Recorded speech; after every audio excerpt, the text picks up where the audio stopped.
Aslında biz yüksek ses dediğimizde müzik sesi değildir. Yüksek ses dediğimizde bomba patlama, silah, uçak kalkış sesidir. Yani bu insan kulağının tolere edemeyeceği ve ciddi rahatsızlıklara yol açabileceği seslerdir. O seviyede 120 desibelde, 100 desibelde müzik dinleyemeyiz. Çok rahatsız eder insanı.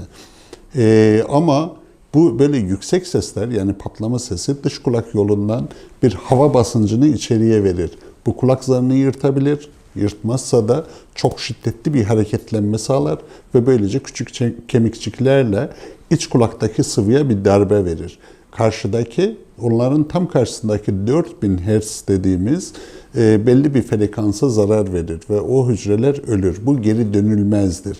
O hücrelere zarar verirse özellikle gençlikte kullandığınız silah ateşi, maruz kaldığınız fabrika çalışma sesleri ileride çınlama olarak karşınıza çıkacaktır. Bunun bir tedavisi yoktur. Aslında kulaktan daha çok konsantrasyonumuz üzerinde hasarlara yol açar. Mesela herhangi bir frekans kaybıyla karşılaşmayız. Çünkü bizim istediğimiz yüksek sesi siz mikrofonlarda, hoparlörde veya kulaklıkta karşılayamazsınız. Bizim yüksek sesimiz dediğim gibi bir patlama sesidir. Ve bu çok yüksek desibellerdir. Ve bunlar ancak kulağa zarar verebilir. Uzun süre dinlemek yalnız konsantrasyon bozukluğu yapar sizde. Ve çevreden sizi kopuşunuzu sağlar. Özellikle son yıllarda gördüğümüz scooterlar bir eğlence aracından çıkıp bir ulaşım aracına döndü. Ve bu ulaşım aracını artık trafikte gençler çok bol kullanıyorlar. Bizim bütün uyaranlarımız ses üzerinedir. Hiçbir zaman görüntü üzerine bir uyarınımız yoktur. Bunu biliyorsunuz, çok ünlüdür. Hırsızın tıkırtı sesi duyulur. Hırsız görünmez. Arkadan gelen arabanın motor sesi, lastik sesi ve korna sesini duyarız. Polis sireni, ambulansın sireni ve itfaiyenin sireni var. Kapının zili ve telefonun zili var.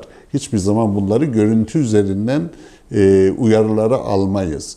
Çünkü görüntü yalnız ön tarafı görür. Kulak 360 derece her taraftan size uyarıları getirebilir. Böylece trafikte yüksek sesle müzik dinleme ilk uyarını alan kulağımızı bloke etmektir.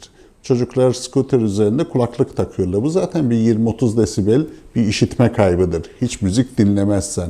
Ama 80 desibellik bir müzik de dinlersen, yani yüksek sesle, çevreden herhangi bir uyarı alamazsın. Hiçbir arabaların gelişini gidişini göremezsiniz. Arabanın içinde de yüksek sesle müzik dinlerseniz yine çevreden gelen korna sesi, ambulans sesi, itfaiye sesini duyamazsınız. Ve böyle, özellikle de modern arabalar ses geçirmemek üzerine kurulmuştur. Ve böylece en önemli uyarı sistemimizi bloke etmiş oluyorsunuz. Böylece yüksek sesle trafikte müzik dinlemek bir konsantrasyon bozukluğu, 2 gelen uyarıları engelleme, 3 yön tayininde bir hasara yol açar. Ve böylece kulağa verdiği zarardan daha büyük tehlikelerle karşı karşıya kalırsınız. Çocuklarda kulaklık kullanmak bir kere dış kulak yolunun, kulak zarının, orta kulağın, beynin, sesin algılanması olan üst kısımda beynin korteksindeki bölümler hep gelişme halindedir. Ve bu gelişmeye yüksek sesle bir müdahale ediyorsunuz. Onun için çocukları özellikle yüksek sesten korumamız gerekiyor ve dış kulak yolundaki akıntıların sağlanmak için dış kulak yoluna herhangi bir tıkaç veya kulaklık kullanılmasını engellememiz gerekiyor.